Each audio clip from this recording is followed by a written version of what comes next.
Question number 25। मेरे हिसाब से ये बहुत अच्छा क्वेश्चन है। देखो, in the previous question the smallest kinetic energy at the bottom of the incline will be achieved by. तो पिछले क्वेश्चन में क्या हुआ था, ये डिस्क मतलब ये जो व्हील है वो नीचे आ रहा था, परंतु वो प्योर रोलिंग नहीं कर रहा था क्योंकि फ्रिक्शन इनसफिशिएंट था। ठीक है, तो नीचे आएगा।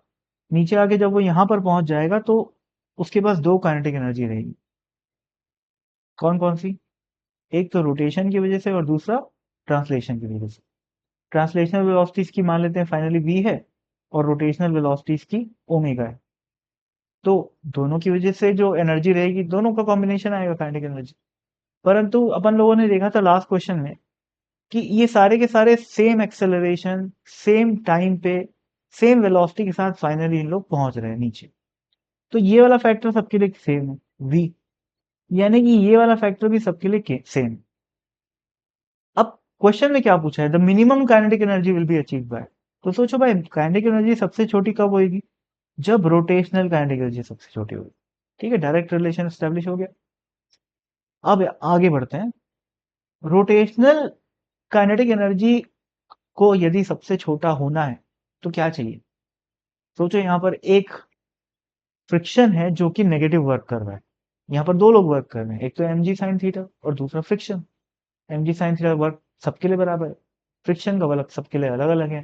क्यों अलग अलग है? क्योंकि displacement of point of contact सबके लिए अलग अलग है। मैं सेंटर ऑफ मास डिस्प्लेसमेंट की बात नहीं कर रहा। फ्रिक्शन का जो वर्क होता है वो कैसे निकालते हैं अपन लोग? फ्रिक्शन का force into point of contact का डिस्प्लेसमेंट।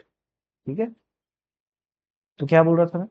रोटेशनल काइनेटिक एनर्जी को कम होने के लिए फ्रिक्शन का नेगेटिव वर्क ऑफ फ्रिक्शन क्या होना चाहिए?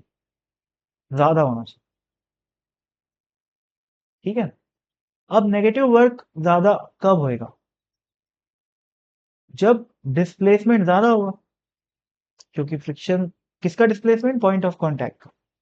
अब पॉइंट ऑफ कांटेक्ट के यहाँ पर दो डिस्प्लेसमेंट होते हैं एक्चुअली। देखो, ट्रांसलेशन की वजह से इस पॉइंट का डिस्प्लेसमेंट नीचे की तरफ रहता है सेंटर ऑफ मास की वेलोसिटी की वजह से, तो इसको मैं S1 बोल देता हूँ।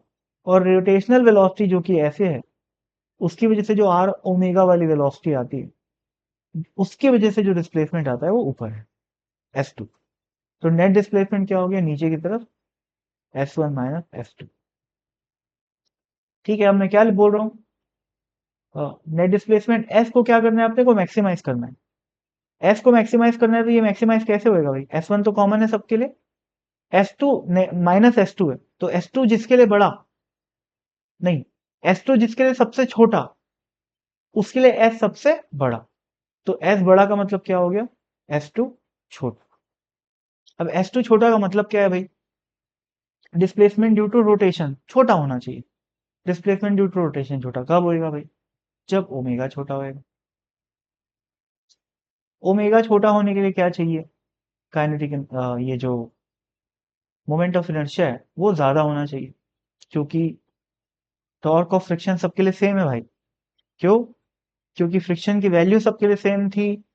प्रीवियस क्वेश्चन में फ्रिक्शन काइनेटिक था तीनों में, तो फ्रिक्शन का टॉर्क भी सेम आया है। ठीक है, तो अल्फा भी सब टॉर्क सेम आया है, तो ओमेगा फाइनली उसका छोटा रहेगा जिसका मोमेंट ऑफ इनर्शिया ज्यादा है, सीधी सी बात है।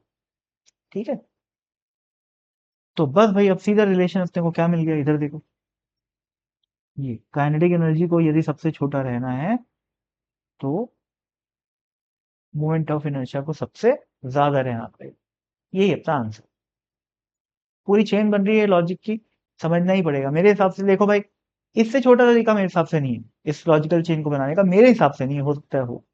ठीक है, मेरे हिसाब से नहीं है। अब मैं अपने हिसाब से ही बता सकता हूँ ऑब्वियसली। ठीक है, एक बार फिर से बता देता हूँ।